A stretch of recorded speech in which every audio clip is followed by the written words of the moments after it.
Good morning, everybody. It's day 3. Day 2, I only got like 3 hours on this thing, so it was pretty rough. But let me show you where we got. So pretty much we got the main cockpit area, I guess you would call it. We got that squared, and we went around to every single joint and put 4 tacks all the way around every single joint. So that is, for the most part, squared away. We also did 4 tacks all the way around the hood bars, the 2 center support, the front bumper-ish. We got 4 tacks everywhere on this thing. So this morning, what I'm going to start working on is the rear of the buggy. So pretty much all this fun stuff. So went ahead and started getting that kind of squared away. This is going to be fun. So I'm not really sure what angle this guy is supposed to be at, but what we're going to try to do is we're going to try to build the bottom half. So this bottom half section, and then we have 2 bars that link it down to right here, and that's going to let us know the height and everything before I make a phone call, because I'm sure I'm bothering him at this point. It looks completely level to me, in line with the door bars, so that's what I'm going to do for right this second. And if it's a little off or something like that, of course we can change it out. But yeah, that's where we've gotten to today, or that's what we're going to attempt today, is get the rear done. And once the rear's done, squared and everything like that, then we can start on the actual cage, supports and all that fun stuff. So let's keep going.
So I say we just lifted it probably a 0.5.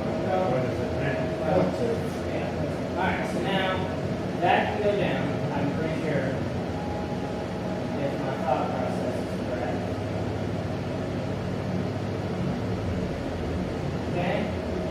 So now what I'm going to do is basically use the jack right here in this very corner and get it to that up. So we'll right over.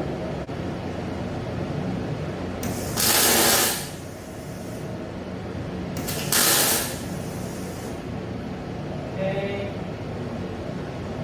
So now further can I go?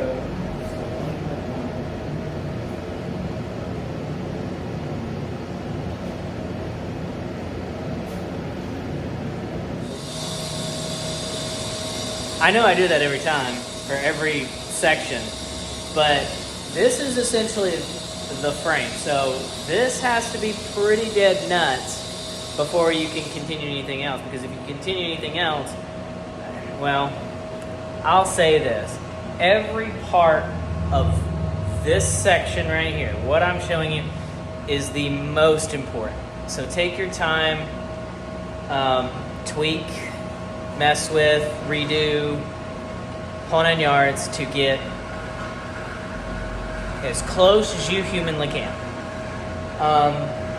After this part, yes, the rest is important, but it should line up almost. If you did this part right, then it should line up pretty damn dead nuts. So anywho, so a couple of key things, because I don't want you guys to have to go through what I just went through. So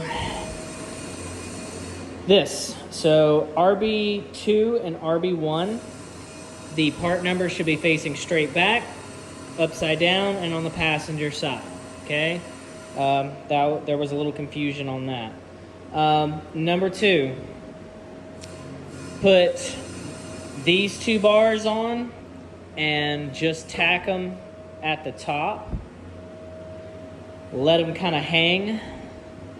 Do these 2 bars at the top, let them hang, and then do this bar, and then these 2 guys.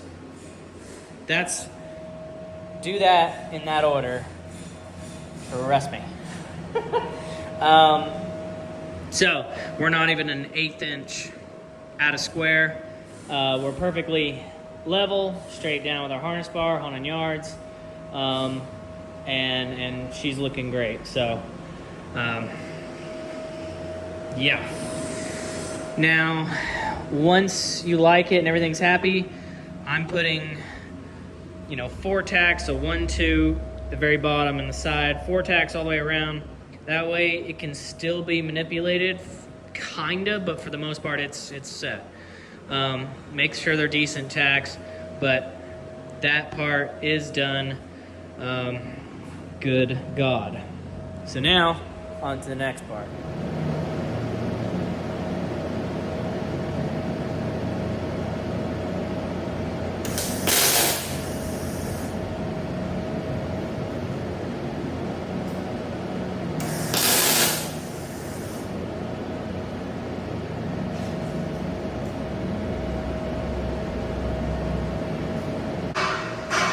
So, you remember how I said we're going to make mistakes? Well, a mistake was made. Because when you don't read the instructions, please see revised note 1 and door bars need to be added into this step now when you put this door bar down. So, if you're retarded and don't read, then what happens is you can't put the door bars in when that guy is already down. Whoops daisies.